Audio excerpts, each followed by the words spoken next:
ጫማ ነጋዴው የመሐመድ ሳላህ አልጋ ወራሽ በ2026 የዓለም ዋንጫ ግብጽ ከአርጀንቲና ጋር ባደረገችው ጨዋታ ድንቅ ብቃቷን ብታሳይም ጨዋታውን በሽንፈት አጠናቃለች።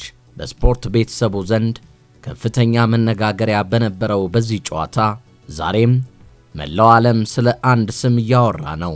ስለ ፈጣኑና ክህሎት የተሞላው አጥቂ የመሐመድ ሳላህ አዲሱ አልጋ ወራሽ ሙስጠፋ ዚኮም።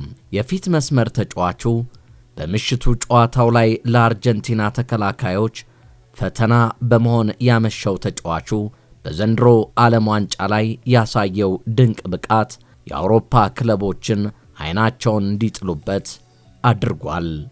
ብዙዎችም በግርምት ይህ አስደናቂ ተጫዋች ማን ነው እያሉ ነው። ነገር ግን የዛሬውን የዓለም ዋንጫ ኮከብ ለመሆን ዚኮ በሜዳ ላይ የከፈለው 90 ደቂቃ ብቻ ሳይሆን በሕይወት ጎዳና ላይ ያለፈው ልብ የሚነካ የትግል ታሪክ አለ። ስኬት በነፃ አይገኝምና የፒራሚድስ ኤፍሲ ኮከብ ዚኮ እዚህ ለመድረስ እሾሃማ መንገዶችን አልፏል። ከ10 ዓመታት በፊት ሙስጠፋ ዚኮ በግብፅ ሁለተኛ ዲቪዚዮን እግር ኳስ ውስጥ ተስፋ ሳይቆርጥ ይጫወት ነበረ። በሌላ በኩል ደግሞ ራሱንና ቤተሰቡን ለመደገፍ በቀን በአባቱ የጫማ ሱቅ ውስጥ ጫማ እየሸጠ ይሰራ ነበር። ሕይወት ግን ፈተናዋን አላቆመችም። የአባቱ ድንገተኛ ሞት መላው ቤተሰብ ከባድ የኢኮኖሚ አዘቅት ውስጥ ከተተው። የቤት መሪ ማጣት ሕልሙን ሊቀብረው ደረሰ። በዚህ የጨለማ ወቅት ነበረ የታላቅነትና የፍቅር ታምር የታየው። የሙስጠፋ ታላቅ ወንድም አብድራውፍ የቤተሰቡን የኑሮ ሸክም ለመሸከም ሲል የራሱን የእግር ኳስ ሕልም ሙሉ በሙሉ ለመተው ወሰነ። ይባስ ብሎም ታናሽ ወንድሙ ሙስጠፋ ውስጥ ያለውን ትልቅ አቅም በማየቱ በወቅቱ በአካባቢው ክለብ የነበረውን የራሱን የተጫዋችነት ቦታ ለታናሽ ወንድሙ በደስታ አሳልፎ ሰጠው። ያኔ ዚኮ ራሱን እንዲህ አለው፣ ይህን የወንድሜንና የቤተሰቤን ታላቅ ውለታ መመለስ አለብኝ። ከዚያች ቀን ጀምሮ ሌት ተቀን መጋደል፣ በላቡ መታጠብ ጀመረ። ለቤተሰቡ ፍቅር ሲል ሜዳ ላይ የተጋደለው ዚኮ በመጨረሻ የድካሙን ዋጋ አገኘ። ከሁለቱም ዲቪዚዮን ተነስቶ የግብፅ ብሔራዊ ቡድን የፊት መስመር መሪ ሆነ።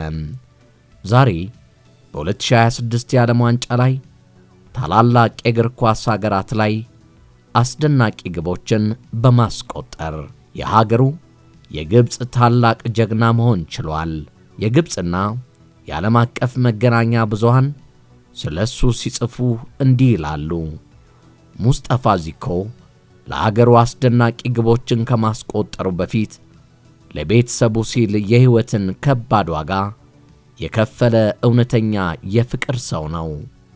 ዛሬ ያለህበት አስቸጋሪ ሁኔታ ነገ የምትደርስበትን የከፍታ ቦታ በፍጹም አይወስነውም። በቅንነትና ለቤተሰብ በመኖር ውስጥ የሚገኝ መለኮታዊ በረከት መቼም አይጠፋም። የሙስጠፋ ዚኮ ታሪክ ለዚህ ሕያው ምስክር ነው። መንገድ ላይ እየተኛ ነበር። ከግብፅ አስደናቂ የዓለም ዋንጫ ተሳትፎ ጀርባ ሙስጠፋ ዚኮ የብዙዎችን ቀልብ መግዛት ከቻሉ ኮከቦች አንዱ ለመሆንም በቃም። ዚኮ ከዓለም ዋንጫው በኋላ ከኤምቢሲ ማስር ጋር በነበረው ቆይታ በሕይወቱ ያሳለፈውን እጅግ አስቸጋሪ ጊዜ እንዲህ ሲል ገልጾታል። አባታችን ሲሞት ባዶ እጃችንን ቀረን። እኔ ልምምዴን እንድቀጥል ሲል ወንድሜ እግር ኳስ አቁሞ መስራትና ቤተሰባችንን መደገፍ ነበረበት። ግብፅ የምንገዛበት ሳንቲም ስላልነበረን የምግብ መግዣ ለማግኘት ልብሶቻችንን እንሸጥ ነበረ። በዕዳ ተዘፍቀን ነበረ። ለመኖርም እንበደር ነበር። በየመንገዱ ላይ እንተኛ ነበር። ጠዋት እነሳና መስጊድ ሄጄ እታጠባለሁ። ከዛ ልምምድ እሰራለሁ። ማታ ደግሞ እንደገና ለመተኛት ወደ መንገዱ እመለሳለሁ። እኔና ወንድሜ ደሞዝ ማግኘት ስንጀምር ብቻ ነው ወደፊት መራመድ፣ ዕዳዎቻችንን መክፈልና እናታችንን ማሳረፍ የቻልነው። ይህ የዚኮ ታሪክ ከብዙዎቹ የእግር ኳስ ኮከቦች ጀርባ በሜዳ ላይ ከሚደረገው ፍልሚያ እጅግ የላቀና ከባድ የሕይወት ትግል እንዳለ የሚያሳይ ታላቅ ማሳያም ጭምር ሆኗል።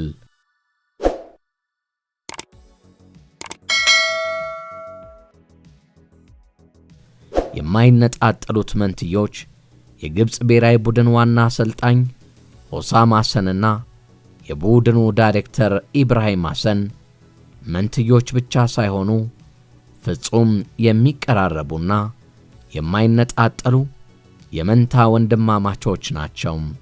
ሁለቱም በ1966 የተወለዱት በ5 ደቂቃ ልዩነት ብቻ ነው።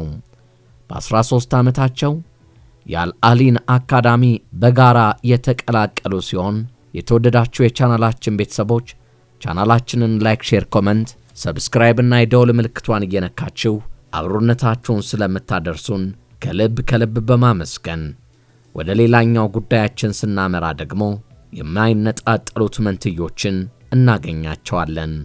አብራችሁን ቆዩ።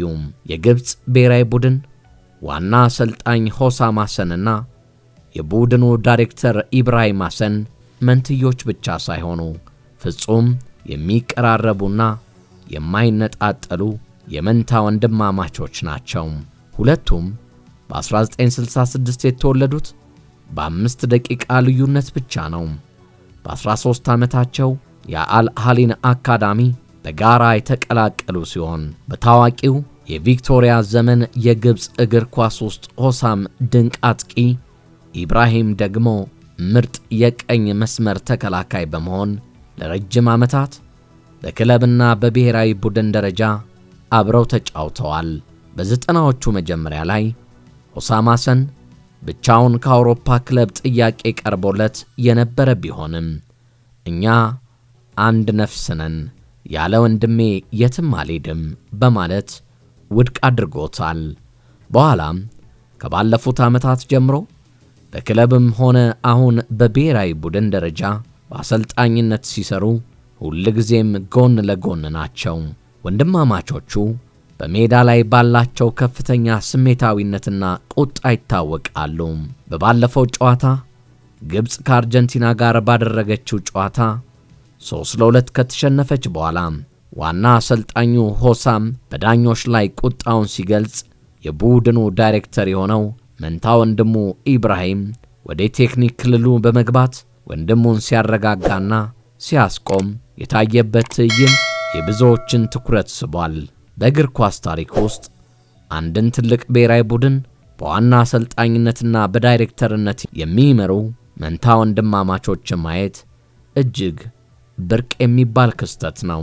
የተወደዳችሁ የቻናላችን ቤተሰቦች ለዛሬ ያዘጋጀንላችሁ ወደ ፈርዖኖቹ መንደር ጎራ ብለን የሁለቱን ወንድማማቾችና የመሐመድ ሳላን የእግር ኳስ ታሪክ የሚያስቀጥለውን ያ ምስኪኑን ሰው አሳዛኙን ወጣት ዳሰስ አደረግን። እናንተም አብሮነታችሁን በላይክ፣ በሼር፣ በኮመንት ሰብስክራይብ እና የደወል ምልክቷን እየነካችሁ እንደ ሁል ጊዜ ሁሉ አብሮነታችሁን ስለምትገልጹልን ከልብ በማመስገን የዛሬን በዚሁ አበቃው። ቸር ያገናኘን።